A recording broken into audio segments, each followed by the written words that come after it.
Nature designed the wool for the sheep, it is up to us to see they keep it.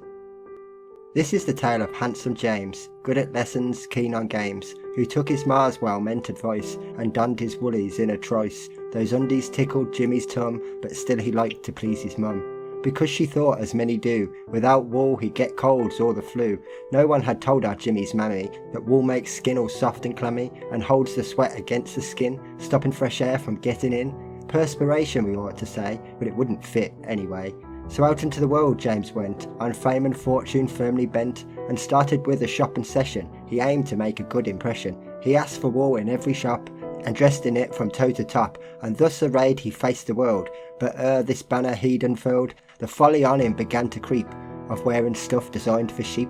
With every washing day alack, his vest crept further up his back, and woolly shifties tickled him, but it doesn't bother sheep, mused Jim. It makes a fellow stop and think. Attached to sheep, wool doesn't shrink. Perhaps we make a frightful boner, taking it from its rightful owner. And still Jim's vest with every wash is creeping further up, by gosh. It's very short and getting shorter, it barely covers all it ought to. And life is not a bed of roses, when every sock exposes toeses. His knees are numb, his toes is frizz, we wonder where his senses is. A fellow cannot concentrate and be the master of his fate, when introduced to flow or chi-chi, when costly underwear is itchy.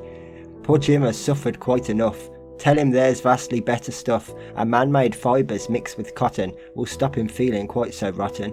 In winter warm, in summer cool, the best alternative to wool. No need to rob the sheep again, exploiting for financial gain. As well as handsome now our James is not disturbed while playing games. At squash and tennis no one keener, and girls admire his calm demeanour, while sheep retain their woolly section, which nature gave for their protection, till envious man decided he would like their wool to cover we, and bred his sheep until they grew sufficient wool to cover two.